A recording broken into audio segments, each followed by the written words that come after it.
Hello, everybody. Thank you so much for having me today. It's been a great conference, and I realize I'm one of the last people here holding you back from beer soon, so I'll try to make this as quick as possible. So, my name is Scott Chacon. I was at GitHub. I was a co-founder of GitHub, and I'd like to tell you a little bit about what that was and what I'm going to talk about today.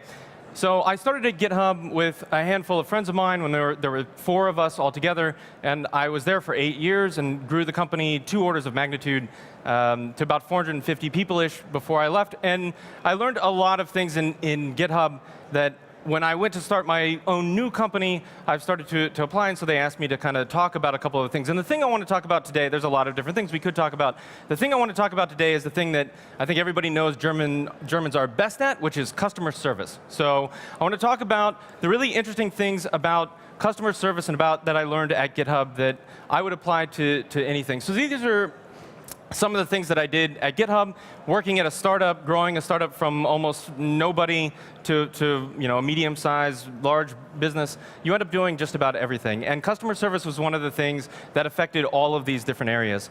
And so I don't want this to be about what you should do. I don't particularly like talks like that. I want this to be about what I would do in any company that I do moving forward and why I think it's valuable. Right? So the things I want to talk about today are using your own product, right? Not everybody does this. I think that it's something that everybody that's a founder, everybody that's a CEO should take very seriously about learning what the product is like, listening to your customers when your customer is somebody other than yourself as well, to really get an idea of what the frustrations of your users are, and augmenting people over replacing them. So I'll start first about using your own product. So in America, we call this dog fooding. I don't know if you guys have the same phrase. And if so, I don't know what the gender of the phrase is in German. Dog fooding, maybe. And it means using your own product. And I find this to be one of the most valuable things, that I would never start a company that I wouldn't want to use my own product every day. So I still, to this day, I haven't worked at GitHub in 2 years, and I still use GitHub every day, just about every day, and I have for about 10 years now. It's an incredibly valuable part of the ecosystem of what I do all of the time, and I feel like it's really important as an owner of a company to try to be as deeply committed to the thing that you're making as possible, which includes using your own product as a customer if possible. One of the interesting stories that I always found really valuable is Airbnb. How many of you are staying at Airbnbs while here in Berlin? Anybody? Handful of people. So I'm in an Airbnb now. I've stayed in probably hundreds of them. I travel a lot. And one of the things that always struck me was that the co-founder or the founder of Airbnb stayed in his own Airbnbs, lived out of Airbnbs for several months at the beginning of his company, which I think gave him great insight into what it's like to be a customer for his company, what it's like to be a host for his company. He still rents out.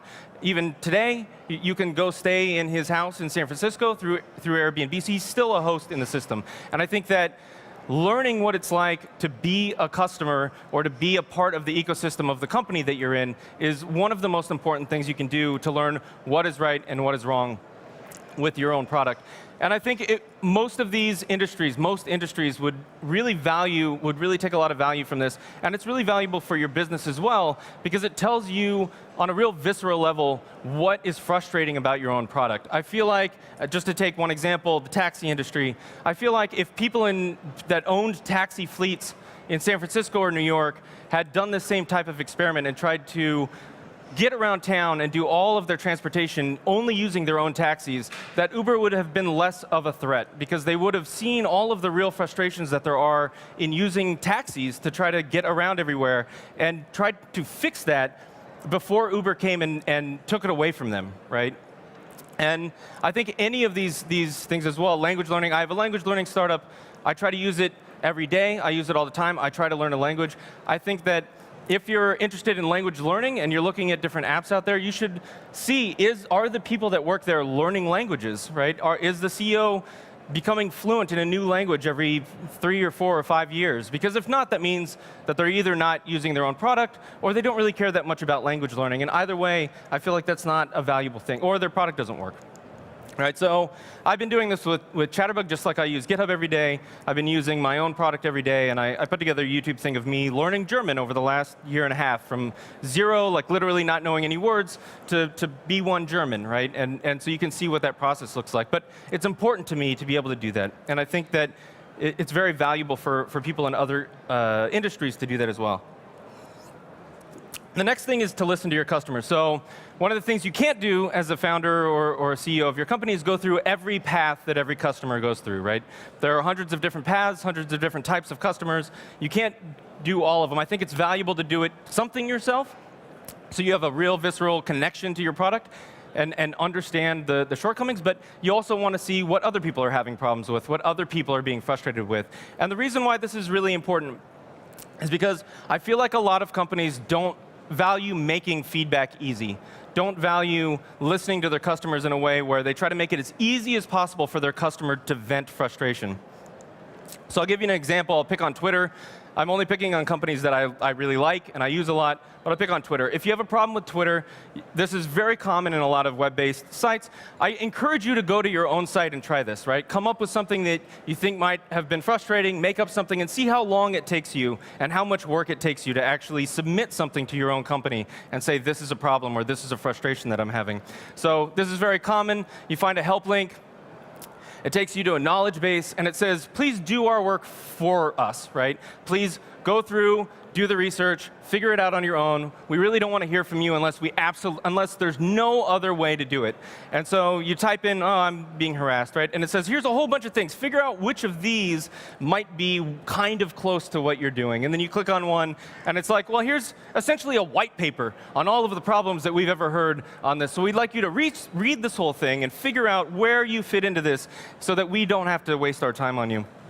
And then you find something, and it says, OK, here's a massive form. Please fill out all of these different things so that we don't actually have to read something that you've written to us and figure out how to categorize it. We'd like you to do all of that work for us. And then maybe we'll listen to you. And this is super, super common, right? If you send somebody to a knowledge base first, or you send somebody to say, please do all of the research involved, then you're going to lose a ton of people who are just like, you know what, never mind. I'm not going to do that, right? Chatterbug, we use Intercom. There's a lot of companies that use this because I use it as an example because I think it's a really valuable way of doing this. You click on, there's a button on every page. You click on it. You can type in what your problem is. It has a link to a knowledge base. If you want to do that, if you'd prefer not to wait for a response or for a human being to look like that, but at least we get them. And we get all sorts of stuff. We get people that just write like Jello and then submit it. And we're like, OK, I don't know what that means or how to help you, but thank you for your feedback. And then we get people that have very long, complicated problems that we can do, but we get all their frustrations. Another thing I see a lot is no replies.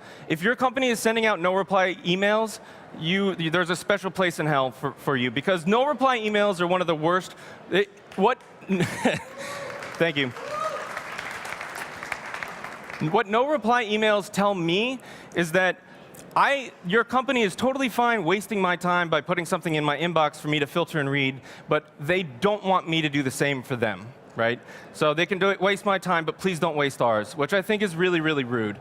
And what is worse from a company perspective, is that if it's a no reply, so I'm going to pick on Dropbox now. There might be some Dropbox people in the room. Again, I love Dropbox. I use it all the time. I pay for it. But I recently installed Dropbox Paper. This is literally a couple days ago. I had a problem with it, with actually the Dropbox Paper thing crashed on my iPad, and I wanted to tell them about it. And I went, and it's a no reply. I can't reply to this. There's a help link at the bottom. I could click on that. I'd probably have to go through the same type of thing that Twitter sent me through in order to say, your app crashed. That's all they want to do. Your app crashed. This is what I was doing, and it crashed, right? You might want to know about it. And instead, it's not worth it, so I don't tell them. And so they end up not even hearing. They have a frustrated customer, and they have no idea, right? Because it's not worth my time to let them know that there was a problem. I simply just don't use it anymore. So why I think this is really valuable is I think your customers' frustrations are the best defense that you have from getting disrupted at some point, right? Because if your customers are frustrated, and especially if you don't know about it, then those customers will eventually find somebody else that is not as frustrating, and then you lose, right? And this is what happened to the taxi industry. They didn't care. They thought they were protected by regulation, and somebody figured out how to get around that and solve all of their customer service problems that had been plaguing them forever, but they didn't care because they thought that people didn't have a choice, and now they're in huge, huge trouble, right? And then the final thing that I'd like to talk about that goes down this line is augmenting people over replacing them. So there's some VC guy that I heard say, name a profession, and I'll tell you when computers can do it. I think this is a very common theme sort of in the technology industry, is that computers are taking our jobs. This causes a lot of angst, I think. But I don't think that this is true, right? I think that technology, like all technology in history, is going to end up augmenting people so that the things that people do well can be done better and can be done more efficiently, and there can be a combination. Because I don't think the things that computers are good at and the things that people are good at overlap very much. And I think that the things that computers are good at are very easily measurable. And so it's very easy to find value in them. And things that humans are good at are soft skills that are much harder to measure, and computers are horrible at. And so if you can't measure it, it's very hard to tell whether it's valuable or not. And so I think people tend to highly undervalue the skills that humans are good at, in a way that if you're not listening to your customers and if you're not using your own product, you can totally not notice, right, until it's too late, until you've lost customers, until you've lost business. So what I'd rather say is name a profession, and I'll tell you how computers could make humans better at it. I think that's a much more interesting question, right? What are humans good at? Because what humans are good at tends to be what we find really interesting and really valuable. And I think technology can augment that in a more interesting way than replacing it. So I'm going to tell you two different stories that go along these lines. One, I came here from San Francisco. I live in San Francisco most of the time, and I live in Berlin about a week a month or so I do this trip a lot. And I'm going to tell you a story about my recent adventure at Newark Airport. So Newark Airport is in sort of the New York area. It's very confusing that they named them so similarly, but of the United States. And they recently went through their terminal, and everywhere that you could get food or drink, they replaced the interface between you and the person serving you food with an iPad. And these are all over the terminal. It's really interesting if you've ever been in Newark Airport. It's super confusing. So what happened is I went to this exact bar, which is an amazing bar, by the way, and tried to order a beer.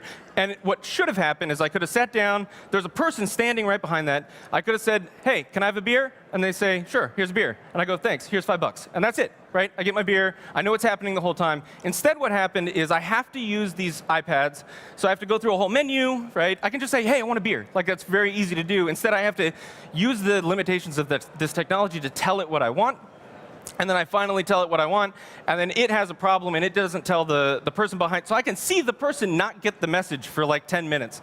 And so I'm sitting there waiting for the beer, and then finally I figure it out. I debug their thing. It goes through. It still takes a while, and then I finally get my beer right as I'm about to leave, because I wasn't sure if they even know about it or not, right? And this is a massive failure. And I stood in this terminal for 5 minutes and just listened, and everyone was pissed off. There was no one happy with this system. But I guarantee you that the people that designed the system probably don't stand in this terminal very often, and probably, only know the best case scenario of this. And you literally just have to stand there for 5 minutes and listen to what people are doing. And it's incredibly frustrating, because there is speed, maybe, if you know how to do it. There's consistency, certainly, generally, but there's no empathy, right? There's no one to listen to you. There's no one, if it goes wrong, there's no way to tell somebody about that and be listened to. And that's very, very important, and I think it's very common as we start trying to remove people from our industries. I'll tell you another tale to wrap things up, which is the happy tale of the Nutcracker. So about every year-ish, I try to take my family to see the Nutcracker at Christmas time, sort of a family tradition. We've been doing it since my daughter was very young. And the Nutcracker is 125 years old, right? It's a very, very old thing. The music is the same. The story is the same. But this is what it looked like in the 1800s. This is what it looks like today, right? It's the same thing, but it's massively better, right? And most of this has to do with technology, with applying technology to making something that humans are good at and find interesting better. And I find that very compelling. So for everything from costume design to training of the musicians, to training of the dancers, to lighting, to sound, to miking, to theater design, to buying your tickets, selecting seats. All of these things are better than it was in 1892. And you can do this with just about, with tons and tons of stuff, especially in performing arts, right? I mean, you can go see Hamlet, and now people are still interested in this. This is a 400-year-old thing, right? And so I don't think, this is my daughter, that I took to the Nutcracker in San Francisco, and I don't envision her seeing Robot Nutcracker, right? And so what I'd like you to think about, in whatever industry you're in, is, are you doing Newark Airport, or are you doing the Nutcracker, right? Are you trying to take something that is fundamentally interesting and valuable to human beings and has a human component and making it better through technology? Or are you removing that unmeasurable thing in order to make more money or to make things more efficient, and in turn losing the love of your customers? So, in a nutshell, use your own product if you can. I think it's incredibly valuable for you. I think you should want to. I think you should be passionate about the thing that you're running, the thing that you're doing. Life is too short to not be. Listen to your customers for all of the stories that aren't you, and augment people over replacing them if you can do that.